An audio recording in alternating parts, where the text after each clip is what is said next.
हम अक्सर ये कहते और सुनते हैं कि साइंस जिंदगियां बचाता है, लेकिन क्या आपको पता है एक दौर ऐसा भी था जब साइंस जिंदगियां छीन रही थी। डॉक्टर्स का व्हाइट एप्रोन एक बूचर यूनिफॉर्म बन चुका था। दरअसल बात है 1940 के नाजी जर्मनी की। हिटलर का गोल था एक प्योर रेस बनाना। हिटलर का मानना था कि जीव्स, रोमन्स और जितने भी राजनीतिक विपक्ष के लोग हैं ये सब सेकेंड क्लास के लोग हैं, इन्हें जीने का कोई हक नहीं है।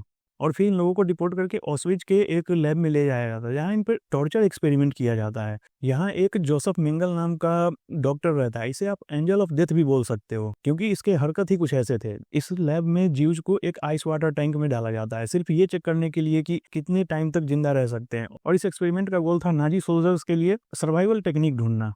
दूसरे एक्सपेरिमेंट में लोगों को लो प्रेशर चैम्बर में लॉक कर दिया जाता। इस चैम्बर में लोगों के लंग्स फट जाते थे, आंखें बाहर आ जाती थी, उनका ब्रेन परमानेंट डैमेज हो जाता था। तीसरे एक्सपेरिमेंट में तो हद ही हो गई। एक्सपेरिमेंट में हेल्दी ट्विंस को रखा जाता है और फिर इनमें से एक को डिजीज इंजेक्ट कर दिया जाता है और फिर दोनों को मारकर ऑटोप्सी होती, सिर्फ ये देखने के लिए कि इन दोनों में डिफरेंस क्या है। जब वर्ल्ड वार 2 खत्म हुआ तो इन लोगों को न्यूरेमबर्ग ट्रायल चलाया जाता है जिसमें इन लोगों को वार क्रिमिनल डिक्लेयर कर दिया जाता है और इसी के बाद न्यूरेमबर्ग कोड 1947 बनाया जाता है।